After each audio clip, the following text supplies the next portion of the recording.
नमस्ते, मेरा नाम विकास कुमार और आज हम आपको मिल्खा सिंह के जीवन के बारे में बताएंगे। तो चलिए शुरू करते हैं। फ्लाइंग सिख मिल्खा सिंह के नाम को कौन नहीं जानता। एक दशक से ज्यादा वक्त तक ट्रैक एथलेटिक्स फील्ड को डोमिनेट करने वाले शख्स थे मिल्खा सिंह। यह वह शख्स थे जिन्होंने कुछ ऐसे वर्ल्ड रिकॉर्ड बनाए जो दशकों तक कायम रहे। मिल्खा सिंह को अपनी पूरी जिंदगी ही भागना पड़ा। जिंदगी के लिए भागने से लेकर वर्ल्ड फेमस ट्रैक स्टार बनने तक उनका सफर काफी लंबा रहा। अगर आप मिल्खा सिंह जी की शानदार जिंदगी की कहानी जानना चाहते हैं, तो हमारे साथ बने रहिए और इस समरी को अंत तक सुनिए। मिल्खा सिंह, जो फ्लाइंग सिख नाम से बेहतर जाने जाते थे, का जन्म 20 नवंबर 1929 में हुआ था। वो पंजाब के मुजफ्फरगढ़ सिटी से 10 किलोमीटर एक छोटे से गांव गोविंदपुरा में ब्रिटिश इंडिया के दौर में जन्मे थे। ये जगह अब फैसलाबाद पाकिस्तान में पड़ता है। मिल्खा सिंह के जन्म की तारीख को लेकर कई रिकॉर्ड हैं। पाकिस्तान में 20 नवंबर 1929 के तौर पर दिखता है। कुछ दूसरे रिकॉर्ड इसे 17 अक्टूबर 1935 उनके पासपोर्ट में 20 नवंबर उनका बर्थ डेट 20 नवंबर 1932 लिखा था, लेकिन उनके गुजरने के बाद 20 नवंबर 1929 डेट का इस्तेमाल किया गया है। मिल्खा सिंह का परिवार राठौर राजपूत मूल का था और वे सिख धर्म का पालन करने लगे थे।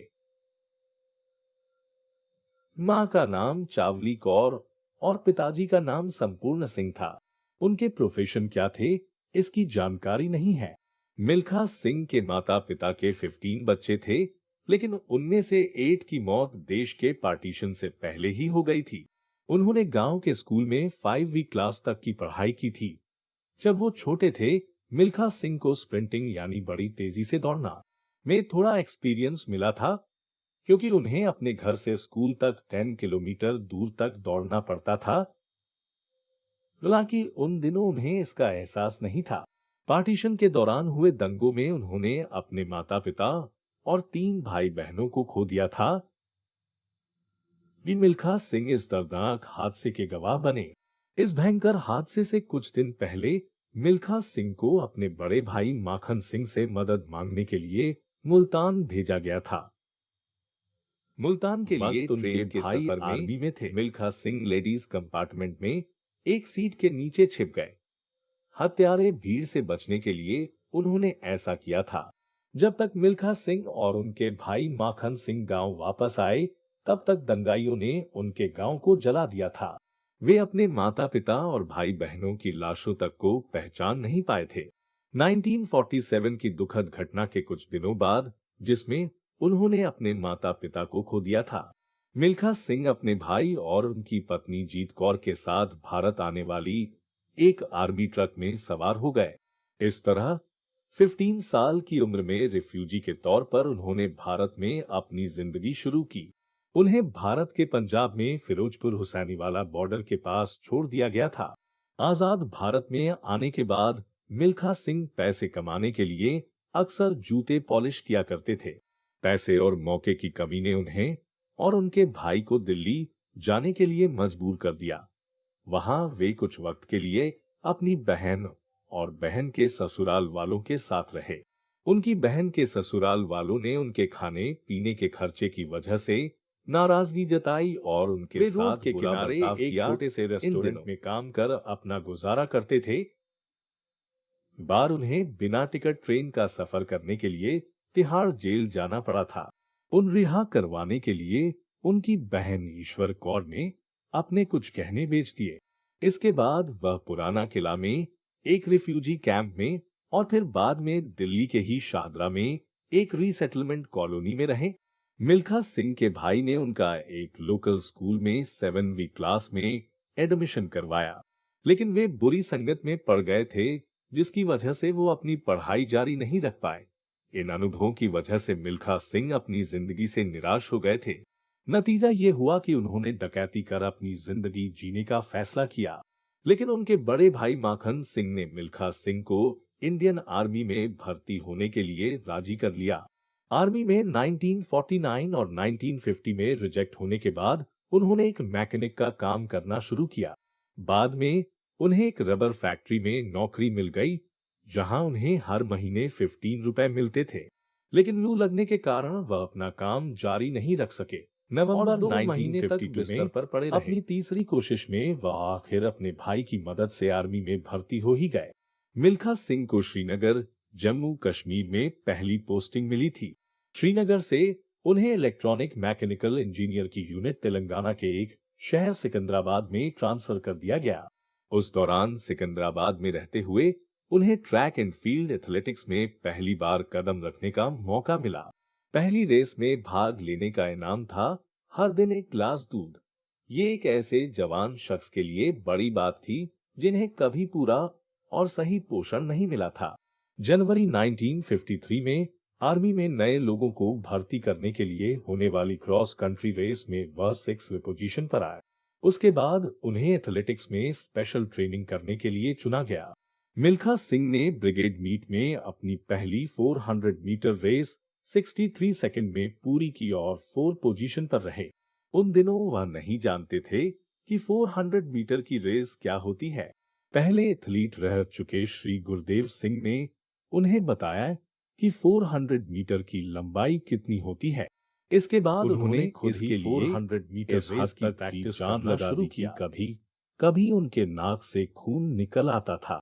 आर्मी ने उनके टैलेंट को पहचाना और उन्हें नेशनल और इंटरनेशनल लेवल पर अच्छा परफॉर्मेंस करने के लिए जरूरी ट्रेनिंग की फैसिलिटी मुहैया करवाई।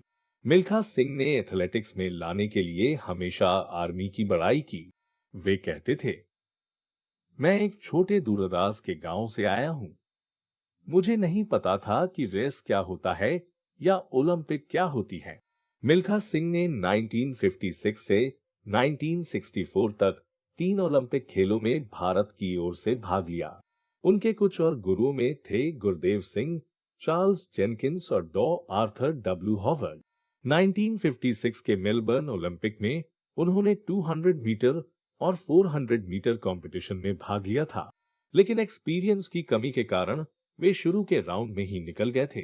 इसी दौरान उन्हें 400 मीटर कंपटीशन के विनर चार्ल्स जेनकिंस से मिलने का मौका मिला। इस मुलाकात ने मिल्खा सिंह को इंस्पायर किया और उन्होंने ट्रेनिंग करने के कई तरीकों की जानकारी हासिल की। 1956 के ओलंपिक में हार से उन्हें गहरा धक्का लगा था। ऑटोबायोग्राफी में लिखा, अपने गोल को हासिल करने के लिए और अपने आप को फिट और हेल्दी रखने के लिए मैंने अपने आराम और खुशियों का त्याग कर दिया और अपनी जिंदगी को उस ग्राउंड के नाम कर दिया जहां मैं प्रैक्टिस करता था और दौड़ता था। इस तरह से दौड़ना मेरा भगवान, मेरा धर्म और मेरा प्यार बन गया था।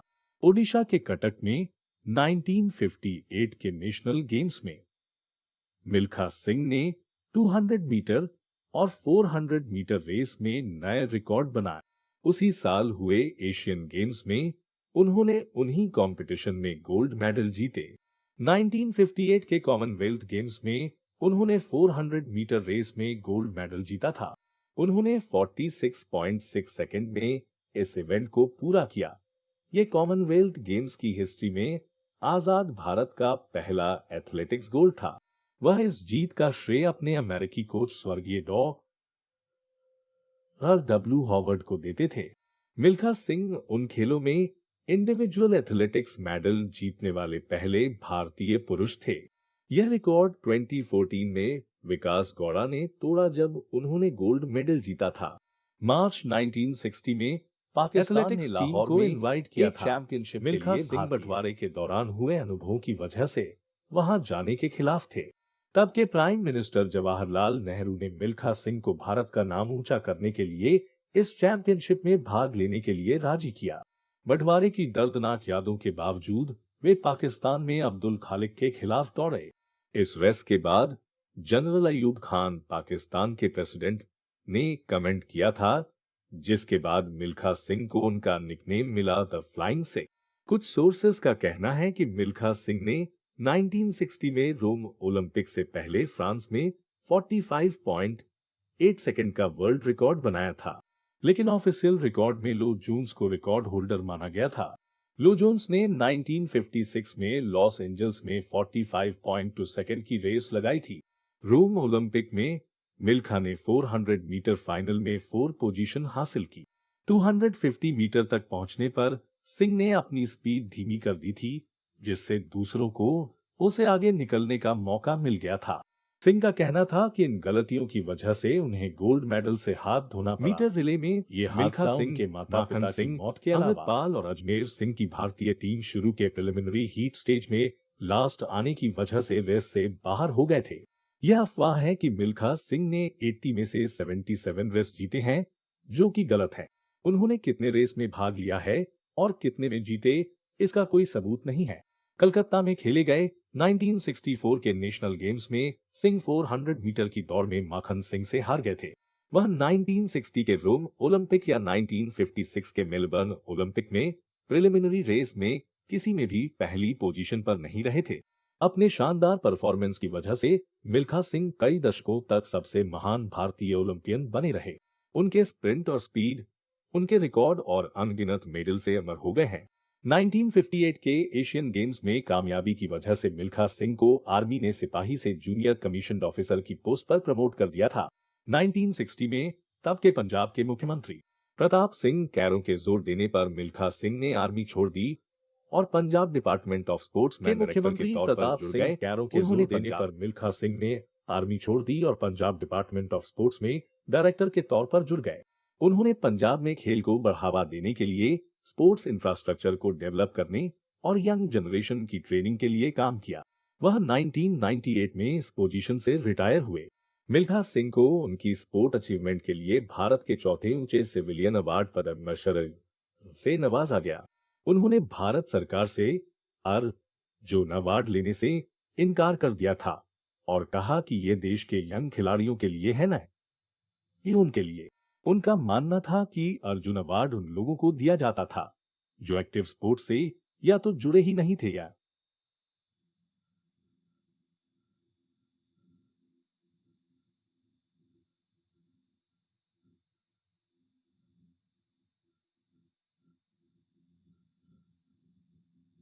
ये उन्होंने कहा, मुझे उन खिलाड़ियों के साथ रखा गया है जो मेरे लेवल के आसपास कहीं नहीं है। और ये कहा कि अर्जुन अवार्ड ने अपना सम्मान खो दिया था। गोवा के एक कॉलेज में एक भाषण के दौरान उन्होंने कहा था, आजकल अवार्ड मंदिर के प्रसाद की तरह बांटे जाते हैं। किसी को क्यों कोई अवार्ड दिया जाए कुछ जब उसने अवार्ड हासिल पद्मश्री मिलने के बाद मुझे अर्जुन अवार्ड दिए जाने को मैंने मना कर दिया था। ये मास्टर डिग्री हासिल करने के बाद सेकेंडरी स्कूल का सर्टिफिकेट देने जैसा था। मिल्खा सिंह महान शख्स थे। उन्होंने अपने सारे मेडल देश के नाम कर दिए और उन्हें डोनेट कर दिए। शुरू में इन मेडल्स को नई दिल्ली के जवाहरलाल नेहरू स्टेडियम में डिस्प्ले में रखा गया था, लेकिन बाद में उन्हें पंजाब के पटियाला में एक स्पोर्ट्स स्टेडियम में ट्रांसफर कर दिया गया। स्पोर्ट्स स्टेडियम में 1960 में रोम ओलंपिक में उनके पहने हुए रनिंग शूज भी रखे गए। 2012 में मिल्खा सिंह ने 1960 के ओलंपिक की 400 मीटर रेस में पहने जूतों की जोड़ी को नीलामी में बेचने के लिए डोनेट किया था। नीलामी एक्टर राहुल बोस ने ऑर्गेनाइज किया था। 2008 में जर्नलिस्ट रोहित ब्रजनाथ ने मिल्खा सिंह को भारत का अब तक का सबसे बेहतरीन एथलीट बताया। मीडिया और पॉपुलर कल्चर मिल्खा सिंह ने अपनी बेटी सोनिया सावलका के साथ मिलकर अपनी ऑटोबायोग्राफी यानी आत्मकथा the race of my life लिखी। ये बुक 2013 में पब्लिश हुई थी और बहुत कामयाब रही थी। फिल्म मिल्खा भाग बनाई गई जो मिल्खा सिंह की जिंदगी की कहानी को दिखाती है। राकेश ओम प्रकाश मेहरा ने फिल्म को डायरेक्ट किया है। फरहान अख्तर ने दिव्या दत्ता और सोनम कपूर के साथ किरदार निभाया है। फिल्म बहुत पॉपुलर रही और इसने कई अवार्ड भी जीते, जैसे कि बेस्ट पॉपुलर फिल्म अवार्ड और 2014 में international Indian film academy award में 5 अवार्ड जीते। फिल्म ने बॉक्स ऑफिस पर 2.7 बिलियन कमाया। फिल्म का नाम मिल्खा सिंह की ऑटोबायोग्राफी में से लिया गया था। मिल्खा सिंह ने फिल्म के राइट सिर्फ ₹1 में बेचे थे। इसके अलावा उन्होंने यह कहा कि फिल्म के प्रॉफिट का 1% मिल्खा सिंह चैरिटेबल ट्रस्ट को दान किया जाए। मिल्खा सिंह ने देश भर के गरीब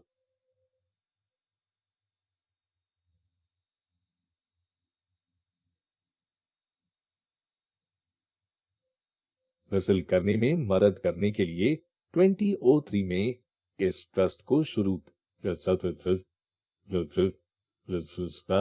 यह मिल्खा सिंह के ऊंचे और अच्छे विचार को दिखाते हैं। सावलखा उनके बेटे जीव मिल्खा सिंह हैं, जो एक प्रोफेशनल गोल्फर हैं। वह 1998 में यूरोपियन टूर में शामिल होने वाले पहले भारतीय भी हैं। 1999 में मिल्खा सिंह और उनकी पत्नी निर्मल सैनी ने हवलदार बिक्रम सिंह के 7 साल के बेटे को गोद लिया, जो टाइगर हिल की लड़ाई में मारे गए थे। मिल्खा सिंह चंडीगढ़, पंजाब में रहते थे। वी अचीवमेंट और सक्सेस के बावजूद उन्होंने हमेशा एक सीधी सादी जिंदगी जी। जापान के टोक्यो में हुए 1958 के एशियन गेम्स में मिल्खा सिंह ने 200 मीटर रेस में गोल्ड मेडल जीता। उन्होंने 400 मीटर रेस में भी गोल्ड मेडल जीता। 1958 में कार्डिफ, वेल्स में हुए कॉमनवेल्थ गेम्स में उन्होंने 440 यार्ड रेस में भी गोल्ड मेडल हासिल किया।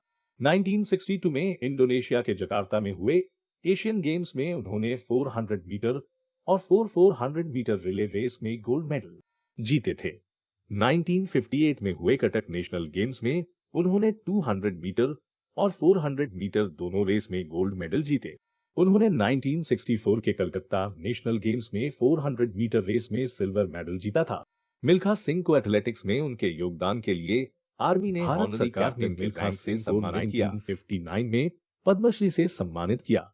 24 मई 2021 को मिल्खा सिंह को कोविड-19 की वजह से निमोनिया होने के कारण पंजाब के मोहाली के फोर्टिस अस्पताल में आईसीयू में भर्ती कराया गया था। पहले हालत सही बताई गई, लेकिन 18 जून 2021 को रात 1130 बजे चंडीगढ़, पंजाब में 91 साल की उम्र में वे गुजर गए। उससे कुछ दिन पहले 13 जून 2021 को उनकी पत्नी निर्मल सैनी की भी कोविड के कारण मृत्यु हो गई थी। मिल्खा सिंह के अंतिम संस्कार के दौरान ये चिता पर उनके हाथों में उनकी पत्नी की फोटो रखी गई। उनका राजकीय सम्मान के साथ अंतिम संस्कार किया गया। उनके गुजर जाने पर पंजाब में एक दिन का राजकीय शोक रखा गया। मिल्खा सिंह के निधन से स्पोर्ट्स कम्युनिटी ने एक ऐसा सितारा खो दिया जिनकी जगह कोई नहीं ले सकता। तो आपने इस समरी में मिल्खा सिंह की जिंदगी के अलग अलग पहलुओं के बारे में जाना।